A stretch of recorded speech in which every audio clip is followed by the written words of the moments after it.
Hello everyone welcome back to my channel. आज के आमी এই ক্রোশেট ফুলটি তৈরি করে দেখাবো।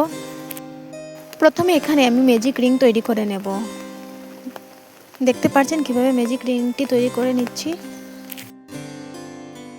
ম্যাজিক রিং তৈরি করা হয়ে গেলে এখানে আমি তিনটি চেইন দিয়ে দেব। চেইনটির পাশে ডাবল ক্রোশেট দিয়ে দেব।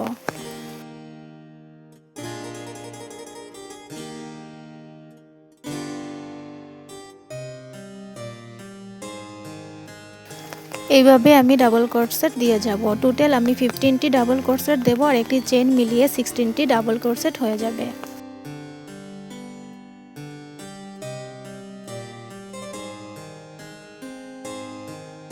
এখানে 16টি ডাবল ক্রোশেট হয়ে গেছে।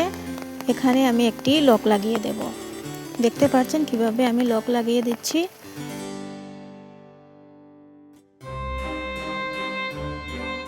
এখানে তিনটি চেইন করে নেব। মিডিলের গড়টা রেখে পরের গড়ে আবার লক দিয়ে দেব। এভাবে করে যাব। তিনটি চেইন করে মধ্যে একটি গড় রেখে তারপরের গড়ে লক দিয়ে দেব। এভাবে আমার টোটাল 8টা গড় হয়ে যাবে। এভাবে ফুলটা তৈরি করার জন্য টোটাল 16টা ডাবল ক্রোশেট এবং 8টা গড় করতেই হবে, না হলে কিন্তু এই ফুলটা হবে না।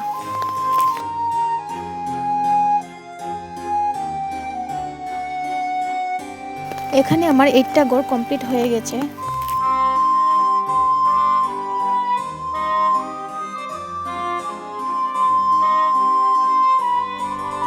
এরপরের গড়টার মধ্যে আমি সিঙ্গেল ক্রোশেট দিয়ে সামনের গড়ে আবারও 70 ডাবল ক্রোশেট দিয়ে দেব। এভাবে আমি পুরোটা রাউন্ড করে নেব। আমার এখানে 4টি পাপড়ি হয়ে যাবে। এবার ফুলটাকে ঘুরিয়ে পাপড়ির মধ্যে থেকে কাঁটাটাকে নিয়ে এখানে আমি লক লাগিয়ে দেব। দিয়ে 3টা চেইন করে আবারও পাপড়ির মধ্যে দিকে নিয়ে লক লাগিয়ে দেব। এইভাবে এখানে 8টি গড় করে নেব পাপড়ি তৈরি করার জন্য।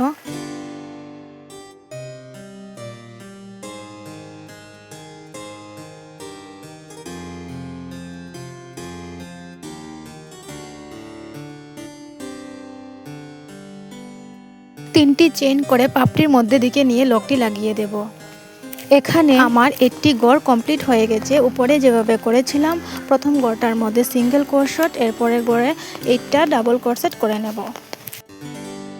উপরের পাপড়ির মধ্যে আমি 7টা ডাবল ক্রোশেট করেছিলাম। নিচের পাপড়িটার মধ্যে 8টা ডাবল ক্রোশেট করে নেব।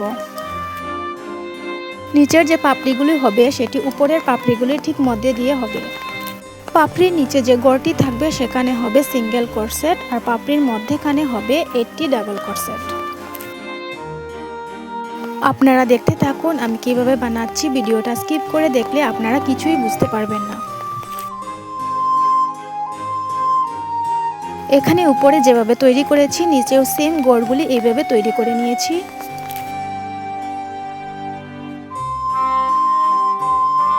আমি আবারও বলছি ভিডিওটা স্কিপ করে দেখবেন না, পুরোপুরি দেখবেন, তাহলে বুঝতে পারবেন। স্কিপ করে দেখলে কিছুই বুঝতে পারবেন না। উপরে যেভাবে লক লাগিয়ে নিয়েছি নিচেও সেম ভাবে লক লাগিয়ে নেব ফুলটাকে উল্টে। এখানে আবার সেম 3টি চেইন দিয়ে দেব। দিয়ে ফুলের পাপড়ির মধ্যে দিকে নিয়ে লক লাগিয়ে দেব। আবারও 3টি চেইন করে পাপড়ির মধ্যে দিকে নিয়ে লক লাগিয়ে নেব। এখানে 8টি গড় করে নেব।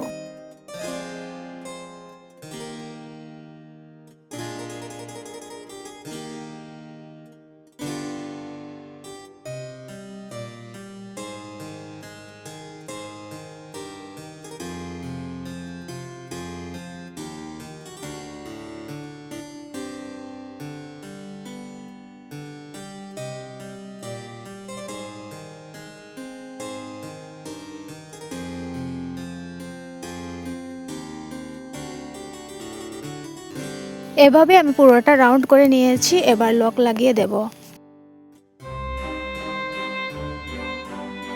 দেখতে পাচ্ছেন আপনারা আমি ফুলগুলি এভাবে তৈরি করে নিয়েছি। আপনাদের ভালো লাগলে ভিডিওটা লাইক করে দেবেন। Thank you for watching this video.